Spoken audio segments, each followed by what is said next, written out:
დილიდან ცნობილი გახდა, რომ საქართველოს ტირან დიქტატორი ბიძინა ივანიშვილი რამდენიმე ხნის უკან გრძანდებოდა მოსკოვში საიდუმლო ვიზიტით, სადაც ჩაიტანა პაკეტი საქართველოს მიყიდვისა ყარაყორუმზე, ანუ მოსკოვზე. მიყიდული კი აქვს, მაგრამ მიყიდვასაც აქვს თავისი ეტაპები და ფასიანობა. მაღალი ფასები, ძირითადი მიზანი იყო, რა თქმა უნდა, მისთვის პოლიტიკური ძალაუფლების დამტკიცებასთან ერთად დამატებითი მილიარდების შოვნა. აი მილიარდებისა, რაც დაკარგა სანქციებით და რომელსაც კიდევ დაკარგავს, რადგან როგორც დავინახეთ, ჩვენს მიერ დაწყებული 12 წლიანი სანქციების პროცესი პიკში მიდის ახლა და მოკლედ სოფლიოს ომი აქვს გამოცხადებული აი ამ ტარვალთან. ამას რა თქმა უნდა ეს კარგად ხედავს. ამიტომ ჩაიტანა ეს პაკეტი, სადაც რა თქმა უნდა პირველი პუნქტები ეხება საქართველოს საბოლოო მიყიდვას კრემლზე, ხედველობაშია დიპლომატიური ურთიერთობების აღდგენა, ისე რომ არ წაიღოს მოსკოვმა ცხინვალის და აფხაზეთის აღიარება უკან. რაღაცა კონფედერაციის შეკოწიწება და მერე რა თქმა უნდა რუსეთ-ბელორუსის კავშირი და ანუ საქართველოს დამთავრება და პოლიტიკური რუკიდან მთლიანად მოცილება. და სანაცვლოდ ფინანსური პრეფერენციები ივანიშვილისთვის, მისი დაბრუნება რუსეთის საბანკო სისტემაში, რა თქმა უნდა, ალუმინის, ვოლფრამის და იმ იშვიათი მეტალების წილებში, რომელიც წარმოადგენს ამ ქვეყნის სტრატეგიულ სიმდიდრეს, მაგ ქვეყნის და საიდანაც ამ არსებამ დაიწყო თავისი წიაღსვლა იმ არეულ 90-იან წლებში. გაფრენა ახლა ისედაც რა თქმა უნდა არც ეგაკლია, მაგრამ ხომალდით გაფრენა განხორციელდა ჯეტის ტიპის ბორტით, ჯეტი სპეციალური მილიონრების საგრიალო რეაქტიული თვითმფრინავია, რა დროსაც ტრანსპორტერი გამორთული ჰქონდა ხომალდს, რათა არ დაფიქსირებულიყო მსოფლიო რადარებზე. მაგრამ მოგეხსენებათ ახლა ძალიან პატარაა დედამიწა კოსმოსური მასშტაბითაც და აქ რაც ხდება, ყველაფერი ფიქსირდება. შეხვედრები მოსკოვში ამ ბატონს ჰქონდა სპეცსამსახურის ხელმძღვანელებთან, იქ რამდენიმე სპეცსამსახურია, მოგეხსენებათ ფედერალური უშიშროების უწყება ბორტნიკოვის და ბესედას, ნარიშკინის უწყება საგარეო დაზვერვის სამსახური და თავდაცვის სამინისტროს მთავარი სადაზვერვო სამმართველო. ეს მინიმუმ ეს სამი უწყება. აი ამ უწყების წარმომადგენლებთან ჰქონდა შეხვედრა, რადგან საერთაშორისო პროტოკოლით პოლიტიკოსები არ ხვდებიან აგენტებს, რაც არ უნდა დიდი ფუნქცია ჰქონდეთ მათ დავალებული და რა დიდი საქმეც არ უნდა შეუსრულონ. ახლა მოგეხსენებათ 30-იანი წლების ბოლოს, ეს იყო 1940 წელი, საბჭოთა სპეცსამსახურმა მოახდინა მექსიკაში გადასახლებული სტალინის დაუძინებელ მტერ ტროცკის ლიკვიდაცია. პირველი მცდელობა ის სიკეიროსის ცნობილი მხატვრის ხელმძღვანელობით, რომელიც ბოლშევიკობდა მაშინ წარუმატებლად დამთავრდა, რადგან ტროცკი დაიმალა საწოლის ქვეშ და იმ მკვლელმა არ შეიხედეს უბრალოდ იმ ადგილას, რადგან იფიქრეს, რომ ამხელა ფიგურა შეუძლებელია შემძღოლიყო საწოლის ქვეშ. თქვა კიდევაც იმ დაკითხვის დროს იმ ორგანიზატორმა მკვლელობის, რომ ვერ წარმოუდგენთ, რომ ამხელა კაცი დაიმალებოდა. მეორე დამთავრდა მერკანდერი იქნა დაქირავებული ესპანური წარმოშობის, ის მოეწყო ტროცკისთან სამუშაო და რეფერენტად მუშაობდა ვითომ და მე ჩაარტყეს ყინულსაჭრელი თავში და ეგ ცნობილია. ხო და აი ამხელა საქმე გაუკეთა საბჭოთა სისტემას და იმპერიას მერკანდერმა და მას არ შეხვდა როცა მოსკოვში ჩამოვიდა და განათავისუფლებინეს საბჭოთა ხელმძღვანელობა არ შეხვდა უკვე 60-იანი წლები იყო ხრუშოვი გახდა ხელმძღვანელობაში და არც ერთი პოლიტიკური ხელმძღვანელი იმიტომ რომ აგენტურას არ ხვდებიან პოლიტიკოსები პოლიტიკური ელიტა მსოფლიოს ის ითვლება აი ესეთი ჯაჯზე დაბმულ ძაღლად ბოდიში ძაღლებთან რომელსაც თავისი პატრონი ყავს და მან უნდა ატაროს მათ არაფერი არ ესაქმებათ აი ჩვენი ქვეყნის უბედურებაც კიდევ ის არის რომ არ დაგვრჩა უმაღლეს პოლიტიკურ ეშელონებში პოლიტიკოსი ვისაც დაელაპარაკება პოლიტიკოსი თუნდაც რუსეთიდან თუნდაც ამერიკიდან ევროპიდან აფრიკიდან აზიიდან არ ყავს არა წაგვართვა პოლიტიკური გონი მოსპო გაანადგურა გააძევა პოლიტიკიდან ამარსება და ამიტომ ამ სპეცსამსახურების წარმომადგენლებთან ჰქონდა შეხვედრა ივაჭრა ვიმეორებ საქართველოში ეს არის თქვათ იქ რკინიგზის აღდგენა აფხაზეთის გავლით როკის გვირაბის გავლით რუსეთ ირანის და სომხეთის დამაკავშირებელი სახმელეთო გზის გახსნა იქ კიდევ იყო საუბარი რკინიგზის გამოხვრეტაზე ამჯერად ინგუშეთიდან ადრე აპირებდნენ შატილიდან ყველანაირი მოღალატეობრივი გეგმა რამაც შეიძლება საქართველოს ვიმეორებ წაშალოს სოფლიო პოლიტიკური რუკიდან იქნა განხილული მაგრამ რა თქმა უნდა რუსებს უფრო მეტი უნდათ არ აკმაყოფილებთ ის გაყიდვის პოტენციალი რასაც ეს მოღალატე გაზედაც არის სამსვლელი ამიტომ რა თქმა უნდა ისინი ითხოვენ მე ოდკბ-ში შესვლას დარჩენილი საქართველოს ნაწილის ოდკბ-ია მაგათ სამხედრო ორგანიზაცია ევრაზიულ ეკონომიკურ საბჭოში შესვლას აი სადაც უკვე მთლიანად გავეთიშებით ევროპას და ანუ ჩვენი საქონელი ევროპულ ბაზარზე ვეღარ გავა ვერც საფინანსო და კაპიტალი გადაადგილდება თავისუფლად და აღარ არის საუბარი ამერიკაზე ასეთი მოტო ნუ ერთ წუთი ივაჭრეს საქართველოზე და ვერ შეთანხმდნენ ვერაფერზე ჯერჯერობით ხო და აი დღეს ასავალ-დასავალი მოგესწრებათ ეს არის მოსკოვის გაზეთი ძალიან საშიში და ძალიან ანტიქართული და ამ დროს პროქართული ვითომ თეორიებით გაჟღენთილი აი ზუსტად ამაზეა ნათქვამი ბიბლიაში ოდეს მგელნი მოვიდიან ცხრის ტყავში არ დაუჯეროთ და აი გამოქვეყნდა უკვე ოფიციალურადაც გარდა იმისა რაც ჩვენ გავიგებთ გამოქვეყნებულა ეს ახალი პარტია რო შექმნა ფარცხალაძემ რომელსაც ბოტასების კურდობიდან დაწყებული კვლელობები დაგურგვინებული ვეღართულიან საად რამდენი მოკლა რა მოიპარა რა ჩაიდინა თავისივე პატრონს ვეღარ უთვლის ლამის და უკვე დასაჭერად დაძდებს აი მაგარო პარტია შექმნა და მაგის ვიღაცა საერთაშორისო მდივანი კანონიერი ქურდი შვილი ქურდი მენტალობით თამას სოხუმსკი იყო ეგეთი გალელი ქურდი იმის შვილი მოსკოვში რესტორან განაცვალეს რესტორატორი დღეს საქართველოს პრობლემებზე დარბის კრემლში და პირდება საქართველოს მიყიდოს ანუ საქართველოს ნაწილ-ნაწილ კიდენ ისიც ყიდის არაბებზე წqidიან რუსებზე წqidიან აზერბაიჯანის ალიევზე წqidიან რა ვიცი ყველაზე ყიდიან ვინც გვიყიდის ხო და ამას უკვე რა თქმა უნდა დაავალეს მესიჯის გადმოცემა ბიძინა ივანიშვილისთვის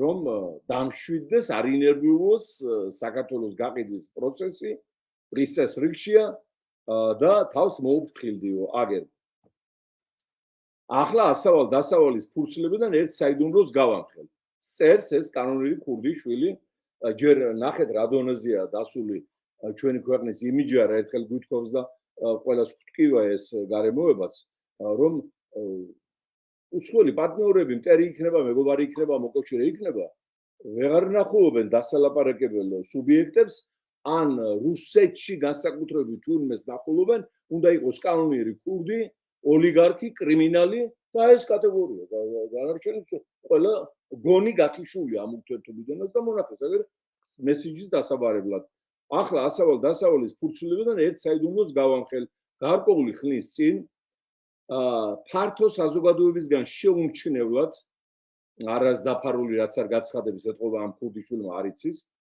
რუსეთში საგანგებოდ ჩამოვიდა ქართულ პოლიტიკაში დიდი გავლენის მქონე პიროვნება ვინ არის ახლა დიდი გავლენის მქონე პიროვნება ნუ ახლა მაგრამ დაეწერა გვარი რაღაცა დასამალი.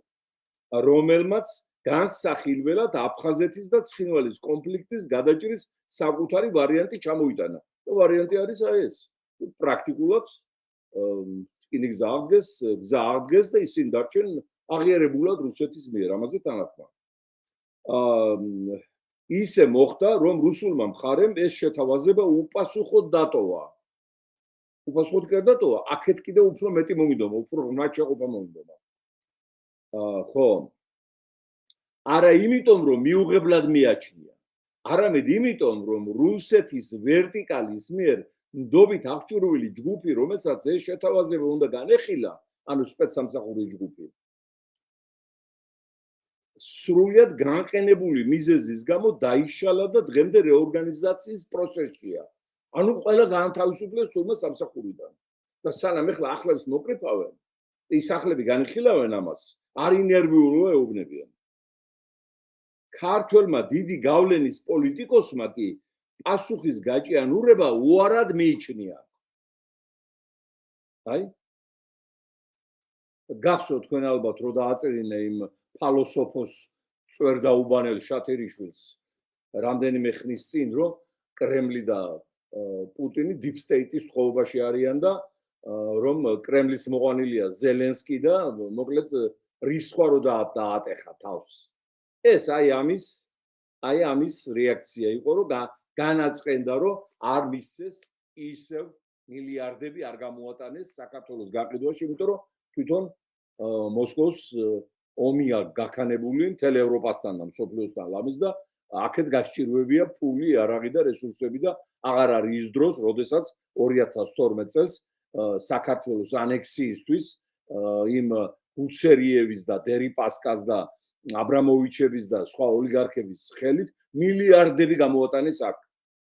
აღარ არის ის დრო და ამას ისევ ის ტკბილი პერიოდი ჩარჩენილი აქვს ღრმად მეხსიერებაში და ვერ გამოდის იქიდან. აი ეს მინდოდა მე თქვენთვის გამეცნო. თან იმუქრებიან რუსები როგორ, ხელმძღვანელობა ამ ქვეყნის რომ თუ არ წავალთ მათ შემოთავაზებულ ულტიმატუმებზე, მაშინ მხარს დაუჭერენ ზანგეზურის გზის განვითარებას და საქართველოს სრულად უფუნქციო დატოვებას, რომელზეც არც არავინ გაივლის და არც არავინ დაინტერესდება. პირველ რიგში მინდა შევახსენო კრემლის ბატონებს, რომ ზანგეზურის კორიდორი უპირველესად მათ წინააღმდეგ, მათი გეოპოლიტიკური ბატონობის ამერიკა-კავკასიაში დასასრულებლად არის დაწყებული და რეგულირებული და შესაბამისად თუ თქვა დარჩენია თავში, უნდა იბრძოლონ იმისათვის, რომ საქართველოს შეუნარჩუნდეს აბრეშუმის გზის უალტერნატივო ფუნქცია. ეს მათ შორის მათთვის არის შესანიშნავი, რომ მათი იმპერიის გადარჩენისათვის კიდევ თუ რამე დარჩათ გადასარჩენი. ამიტომ ამგვარი ულტიმატუმები აქვს ცოტაზე მეტი, მაგრამ ამას ვინ ეთქვის ახლა? გივანიჩური ხო ვერ ეთქვის ამას და ეს აგენტურა ვოლსკი და მათი გაზრდილი აგენტები. საქართველოს უნდა პოლიტიკოსი წარმოადგენდეს, პოლიტიკოსი რუსებთანაც, ფრანგებთანაც, ამერიკელებთანაც, აფრიკელებთანაც და მერე შავთლიან ანგარიშს გასაწევ ქვეყნად მომავლის პერსპექტივის ფონე საზოგადოებაც საპარტნიოროდ ან სამტროდან სამეგობრო სუბიექტად. ეხლა არაფრად არ ვითვლებთ, ამორფული ლაქაღა დავრჩით გეოპოლიტიკაში და ეს გააკათა ამ საქართველოს ბედისწერამ, რომელიც ჩვენ საუბედუროდ დაჩნდა იმ მიყრუებული ჭორვილაში, რომელიღაც წელს და ნუ ალბათ ეს დღე წინაზეც გითხარით, გლოვის დღე შევა საქართველოს ისტორიაში. ხო, დღეს ამასთან დაკავშირებით 25 თებერვალია, როდესაც განხორციელდა დაგვირგვინდა საბჭოთა ოკუპაცია. მძიმე დღეა. უაღრესად ემოციური.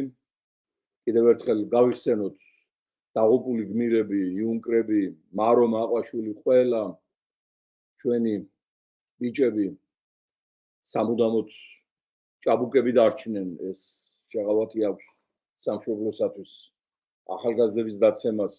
ასევე მინდა გავიხსენო თურქი ოკუპანტების წინააღმდეგ მებრძოლი ქართველი ჯარისკაცებით ერთდროულად დაიწყო ეს ოკუპაცია. ჩვენ გვიყვარს განახევრება ყველაფრის. ნახევრად სიტყვა, ნახევრად სიმართლე, ნახევრად ფეხმძიმე, ნახევრად მეგობრობა, ნახევრად და ესე და ნახევრში დავილებთ. ერთდროულად დაიწყეს ათათურქის თურქეთმა და ლენინის რუსულმა საბჭოთა იმპერიამ შეტევა საქართველოზე. ისინი სამხრეთიდან ყარაბეკირ ფაშამ შემოუტია ბათუმს და მერე ბათუმი მაზნიაშვილის გმირობით კასპელი გენერალის დიდი ქართველის მეშვეობით გაანთავისუფლეს ჩვენმა წინაპრებმა, მაგრამ დანარჩენი ტერიტორია ტაუკლარჯეთი დღემდე დარჩა თურქეთს და დაიხოცა, იქაც დაიხოცნენ ჩვენი პატრიოტები, არწივი ბიჭები და მიყრილია მათი საფლავები. ისევ როგორც იუნკერების საფლავებია ან სოდვიანი პარლამენტის შენობის საძირკველში თუ სადღაც იმ შუა შადრევანთან და არავინ იმას პოულობენ, რა ქვია, ლუქსორის დაბლობში 5000 წლის დამარხული ფარაონის ცოლების იმას ნეშტებს. და რა პრობლემა იყო, რომ გათხრები და დაწყებულიყო იქ.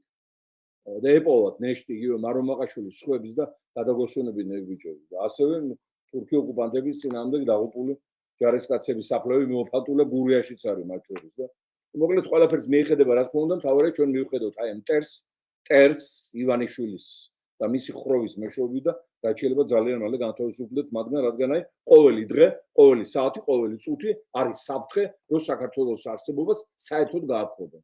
აი ამ საფრთხის წინაშე ვარ და ეს ყველაფერი მინდოდა თქვენთვის მეთქვა, რათა საქართველო იყოს საქმის კურსში, რა მტერთან გვაქვს საქმე და ამასთან ერთად გუშინ წუხელ მივწერე თქვენი სახელით მადლობის წერილი დიდი ბრიტანეთის ლეიბორისტული პარტიის ლიდერს, ჩემს კოლეგას ამ ასპექტით და პრემიერ-მინისტრს ამ ქვეყნის საქმე ჩემი კოლეგა ის არ არის, მე არ ვარ მისი კოლეგა უბრალოდ ქիր სტარმერს უდიდესი მადლობა ქართული ხალხის სახელით, რადგან მან თავარი პროპაგანდისტული ორი საშუალება რუსი დიქტატორ ტირანის იმედი და სექსუალური მოძალადე რამიშვილის ტელევიზია პოსტების დაადო ისეთი გამანადგურებელი სანქციები, რომ დღეს უკან მოუხედავად გაიქცა ის სადარბაზო ზვირთხა რუხაძე სამეთვალყურო საბჭოდან და არ ვიცი მე მგონი მაგას დაიჭერს ახლა ეს რადგანაც ჩაუქთულის ღალატად აი ამ გაქცევას და როგორ გაიყოფენ ერთობლივ ბიზნეს ჰაიდელბერგ ცემენტიდან დაწყებული და ელექტროსისტემები დაგურგვინებული აღარ ვიცი მათი საქმე ალბათ აქაც გველოდება გარკვეული ვაკხანალია და მადლობა გადაუხადე რა თქმა უნდა ბრიტანეთის მთავრობას ამისათვის და იქვე შევახსენე რომ თავარი არის სათავის მიხედვა ივანიშვილის დასანქცირება და მისი მილიარდების ჩამორთმევა, რომელიც განლაგებულია ოფშორებში, რომელიც ჩვენგანაა მოპარული.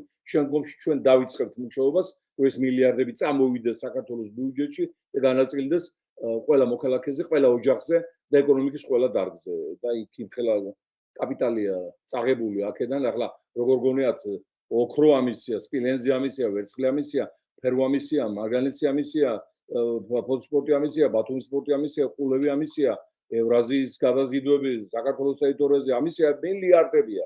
ბაქო ჯეიხანი ამისია, ბაქო სუფსა ამისია, შახდენიზი ამისია.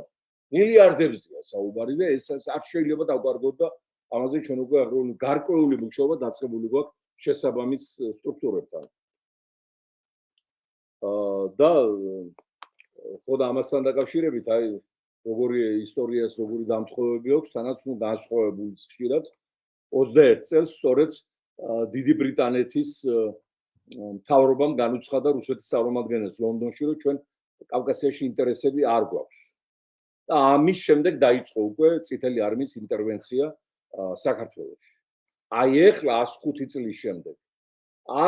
წლის შემდეგ ბრიტანეთი ფარივით დადგა საქართველოს და ქართული ხალხის გვერდით და დაასანქცია რუსი ოკუპანტი ივანიშვილის სახით. მაშინაც რო ასეთი პოზიცია დაეკავა ბრიტანეთის იმდროინდელ მთავრობას, შეიძლებოდა ამგვარი ამბები არ დაგმართოვდა ან დაჭიანურებულიყო გარკვეული ხნით, მაგრამ ახლა ისტორიის რევიზირებას აზრი არ აქვს. აი ეს მინდოდა მეთქვა და ამასთან ერთად მოუწოდეთ მე ივანიშვილს პირადად, რომლის სპეცსამსახურები მისმენენ ახლა მინიმუმ თუ თვითონ არ მისმენს, რომ გამოაჩინე ის პაკეტი, იმას მაინც ვიპოვით, მაინც ცნობილია რა ჩაიტანე იქ. ნაწილი მე ვთქვი აქ, ნაწილს არ ვამბობ და ხვდები ალბათ რატო არ ვამბობ, რომ ხალხს გული არ გაუხეთქო ისეთ რაღაცები გაბედე და გარისკი ჩაგეწერა. ამიტომ გამოაქვეყნე ეგ პაკეტი შენ თვითონ შენი ნებით, სანამ ჩვენ გამოგიქვეყნებდეთ და მე გვიანი იყოს ვერ გაასწრებ ხალხს. ეს ისეთი მეგობრული რჩევა ბჭყალებში. დიახ.